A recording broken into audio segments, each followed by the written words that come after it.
All right, everyone. The first map is going to be Ohana for us on IPL Fight Club 31. Yeah. TSL.HyuN is our reigning champion. He's the red Zerg down in the bottom right.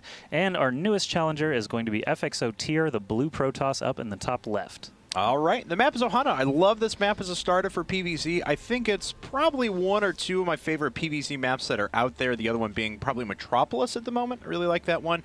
And maybe just Daybreak coming in a third, but Daybreak is always kind of my favorite map for most matchups. I love all of the maps that have the destructible rocks that go between the natural and the third. It opens up a lot more flexibility. I think the ones where you have to just kind of generally make your way over to the third, you can't use destructible rocks. They tend to be a lot more static, as Zerg players will go a little more aggressively to 3 bases, hit with a lot of roaches, stuff like that. But with the destructible rocks, it allows Protoss players to take a really secure third, perhaps. So you have a little bit of dynamic play that could happen. Yeah, PvZ, you do tend to see many, many bases on this map, and I like that because you get games like we had last week with Crank versus HyuN coming down to the very last building. Was very exciting. Yeah, this map, I believe, a few weeks ago, I'm not sure who was playing, might have been HyuN Squirtle, where vortexes were just controlling the map all over the place because the game went so late, and Squirtle's vortexes are always pretty good, except one that HyuN actually used to win the series by neuraling his mothership. But either way, yeah, some epic games on Ohana, and I like it just purely because the tile set is the most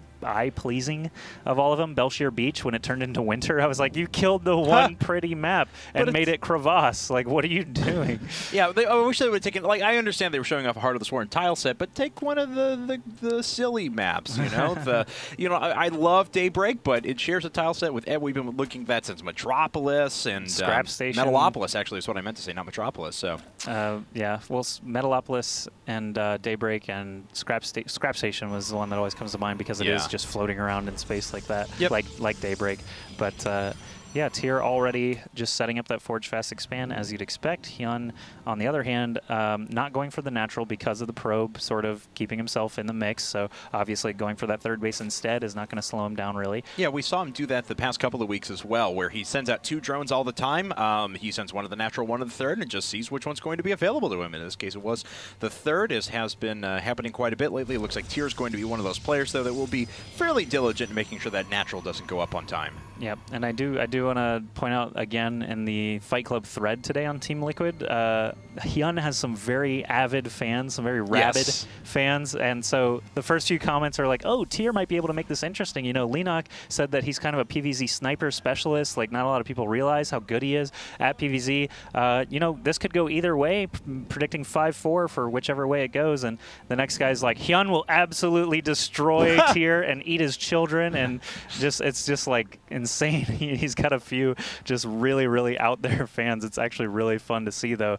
Most people have some fans where it's like, oh, Startail fighting, like I hope they do well, but this guy's like, HyuN is just the killer of all Protoss and Terran and Zerg. Yeah, it's really funny to see that stuff, though. So keep it up. If you guys know who you are, you HyuN fanboys. Well, Tear's doing something as normal could be. He decided to go Forge first, Nexus afterwards, Cannon and Gateway, that. But he decided to grab his double gas on pretty normal times. I mentioned that as a thing because we've been seeing some Protoss players that have been experimenting with waiting on their gas a little bit and then going triple gas. You usually bypass that quick +1 right at the very beginning. It looks like Tear's going to do that anyway, so we're probably going to see a hint of tech here in a second, whether that's going to be Stargate, whether that's going to be Twilight Council, still yet remains to be seen. That's true, but all of those are very viable options still. The only option that he's kind of ruled out for himself so far is Stargate, which sometimes you'll see on this map just because Phoenixes and Void Rays can get some sneaky entry into the main. There's just a lot of, oh, well, there's a Stargate right there, so maybe he will be doing that.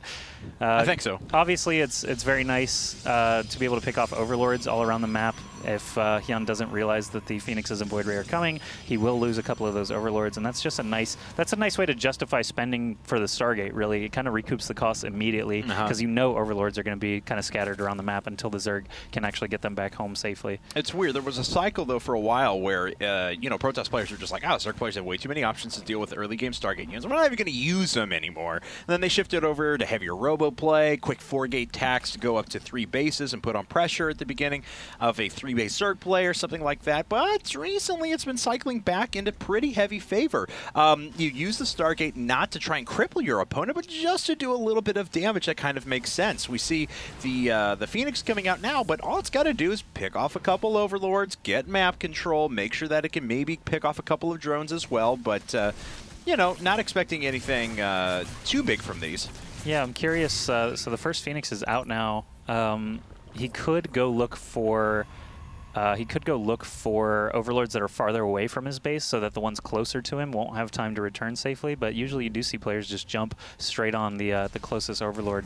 It kind of gives the Zerg player time to retreat with his other ones. So it's, you know, it's nice to take some consideration with what you're attacking. And it's also nice you see TSL not attacking with that first Phoenix. He is waiting for a group so that he doesn't give anything away too early. And if he shows up with a bunch of Phoenixes, it'll be much harder for HyuN to actually set up Spore Crawlers and Queens in defensive positions and stuff like that. So I like the consideration there. And I really like this build from TSL so far. We'll see a lot of players that'll do, you know, 4-gate Stargate, but he's getting the Robo at exactly the same time he gets his additional 4 gateways. So he's intending to play a little bit slower. Yeah, exactly as I say that. We have the third base going down, so he's going to play a little bit slower, a little bit more cautionary, use the Stargate units to kind of their best effect as he has 4 running out now. And he's not intending to kill his opponent. He just wants to set the game kind of on his terms. Yeah, and he is actually going to hunt down the farther away Overlord, and will he even stop to kill it? No, he wants to go straight for that drone line, it looks like, and try to do it. No, never mind. You're confusing me, TSL. Go to the drone line if you're going to do that. Okay, so he's going to kill the Queen as fast as possible. Very nice move there with the Phoenixes. Kind of skipped over those first 2 Overlords just so he can get to the meat of the economy. It's nice to kill Overlords, obviously, because it's costing a lot of minerals and larva to be able to recoup those, but killing these drones is going to set him back even further. Any Queen that you manage to pick off is just money in the bank as well, and plus you can hit the Overlords kind of on the way home. But all these Lings, oh my goodness. Yeah, and that's a cancel of a base. And that's reversed a lot of the damage that's already been done by these Phoenixes, especially with what's been put into them. It was a nice decision by HyuN just to make that huge line of Lings there and just kind of head out on the map and start trying to do any damage whatsoever. And I wonder what his strategy is going to be from here. We have that +1 range attacks. There we go. Hydralisk Den's coming up, but of course, TSL, as so many Protoss players have been doing lately, is already going up to that Robotics Bay. But HyuN comes right back with a Spire immediately after that. That's right. So both players just trying to cover all their bases, basically Phoenixes, forcing Hydralisks, forcing Colossi, forcing Spire for Corruptors. I mean, it's all just happening at once here. We're getting all the tech right in front of us. A lot of Lings coming in here, trying to stop this third base again, and he should get the cancel again. So that's great for HyuN, but now the tricky part is, does he stay and try to pick off all these sentries, or should he just retreat with his many Lings? Because the Phoenixes are really the only ones who could have pursued there, and they're not effective against Lings, obviously, just spending a lot of energy. So I'm surprised HyuN stayed as long as he did. Yeah, HyuN just had a lot of Lings slaughtered there, and that was a pretty big setback to pretty much everything, including his economy, the amount of larvae that he has available to eventually move into this tech here in just a second. As we can see, really nice move, though, to keep the Overlord there for a little while. He delays this that Nexus for quite a while longer, but now TSL has a pretty decent amount of Phoenixes out on the map, and obviously we're going to go into Corruptor play pretty soon, but this is still something that HyuN really has to deal with. And HyuN is putting up a 4th base right now, but it looks like he will have some trouble at his perhaps main soon. The natural, he's already been there. He knows there are 2 Spore Crawlers, so I'm actually a little surprised he went back in there at all. He is going to just float around looking for Overlords now at this point, it seems. But HyuN is posted up just outside the natural. There is an observer overhead, though, so that's not going to be any surprise to TSL. That's why he's pulling his Phoenixes back now, it looks like. He scored a couple of free Roach kills. There's no anti-air in the area, so nice pickups again by TSL. HyuN being a little careless in this first game. All right, so, you know, TSL doing some pretty good damage. He certainly justified the cost of all these Stargate units at the beginning, and knew just when to cut them off as well. These are going to provide nice buffers as well to, you know, any sort of Corruptors that come out to be able to sustain those ground units for a little bit longer. We see the Colossus count starting to rise now. Whoa, there's the Hydralisks, though. And Phoenix is going to have to get out of there. Yeah, so he's already made Hydralisks. He knows that Colossi are the general counter to that, so I'm a little surprised. Oh, it's nice to make 11 Overlords because, you know, they keep dying. But no Corruptors on the field yet because he wants to wait and see those Colossi, and obviously he can make a wave of Corruptors. He doesn't need to start, essentially, right this second. But he does have 9 Hydralisks. The Colossi are going to do a fine job against those, most likely, depending on how all the force fields and such damage go. Roach is coming in front to buffer the damage, obviously, but they get picked off pretty quickly. Hydra's being lifted now. I like that. There's still plenty of energy on these Phoenixes for 3 or 4 more lifts, and he does snag a couple of those Hydras without a fight. Yeah, I mean, Hydras are light units as well, so Phoenixes do double damage against them. They can just tear through those. It's not even funny how quickly Can they tear through them? Oh, God. Yes, they can. Okay. Yes, they can. Little Creep Highway being extended through the middle of the map, but honestly, HyuN's in kind of a rough spot. His opponent's got a great late-game composition. He's hitting pretty much all of his tech. He's going to have to deal with the Corruptors, but he should be able to buffer damage with the Phoenixes and then get in with a few Blink Stalkers and finish those off in pretty quick time. So I'm not saying this is already in the bag for Tear, not at all. But HyuN certainly has a little bit of an uphill battle. Yeah, Phoenix is just doing a great job throughout this game. I'm not even sure if he's lost any yet. He's done such a good job keeping them alive, making sure that they're effective as long as possible. HyuN is forming up now just outside the third, but there is that Observer overhead still. So he sees the Corruptor count. He knows his Colossi need to take a back seat to all these Stalkers. You see he warps in only Stalkers here for this incoming wave and keeps the Colossi all the way in the back. 2 or maybe even all 3 of those might go down. That's a lot of Corruptors. That is a lot of Corruptors. Yeah, the Corruptors aren't being dealt with right away as well. Looks like he's a little more worried about what's coming here through the front. Tear finally making his way up with the Phoenixes, so he will pick off all the Corruptors eventually, keeps one of the Colossi alive and repels the attack, but at the cost of everything at his front wall. Yeah, the supply count difference you can just see now.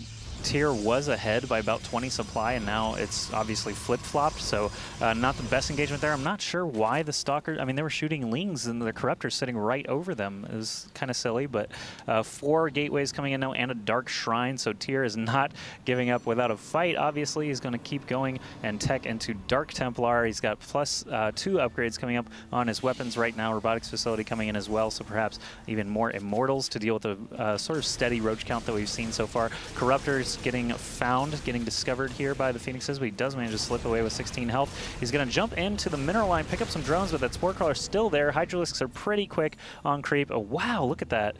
That can't be right. 18 workers killed, and he hasn't lost a Phoenix, so... No, just pull that up one more time. So just units killed 146 to 14, and HyuN is still ahead in supply. Yeah, and look at that resources loss difference there as well. Finally, a Phoenix goes down and want to add, but HyuN going to make his way right up the front right now. Sitting on a maxed army, he will be able to power his way through a few of these gateways here. Hopefully, we'll get another round of warpments off these at least before they're damaged too critically. Tear needs to be able to take advantage of those in just a bit. And he does have a really nice defensive position sitting behind the Colossi, just sitting at the back ranging. One of them finally does go down, but the Corruptors being dealt with so quickly. This Colossi just not good. This Colossus just not going to get hit at the back. 2 of the gateways do go down up at the front, but that was a stomp for Tear. Yeah, Tear handled that extremely well. The gateway wall actually proving to be incredibly useful. He did lose 2 of them, but that's just 300 minerals instead of, you know, an entire army getting slain there. So great moves by Tear, keeping his Colossi position correctly, dealing with the Corruptors appropriately this time. That's basically what allowed him to keep going there, because that Colossus was just doing so much work from the safety behind all those sentries, stalkers, and immortals. But now this death ball is looking quite formidable. There's only 4 Corruptors in the air here to try and deal with the remaining Colossus, but there's so many Immortals and Stalkers on the ground now. I'm not sure he's going to have the ground forces to deal with these. All right, HyuN trying to push his way through one more time. He's got a really nice concave here, but the Colossi holding up pretty well. Finally, both of those going down, but there's so many Blink Stalkers left over that the entire ground force is getting absolutely obliterated. It's an 80 supply difference in favor of Tear at the moment. He picks off the last couple of units. There's a GG, and game number 1 goes to FX Open Esports Tear.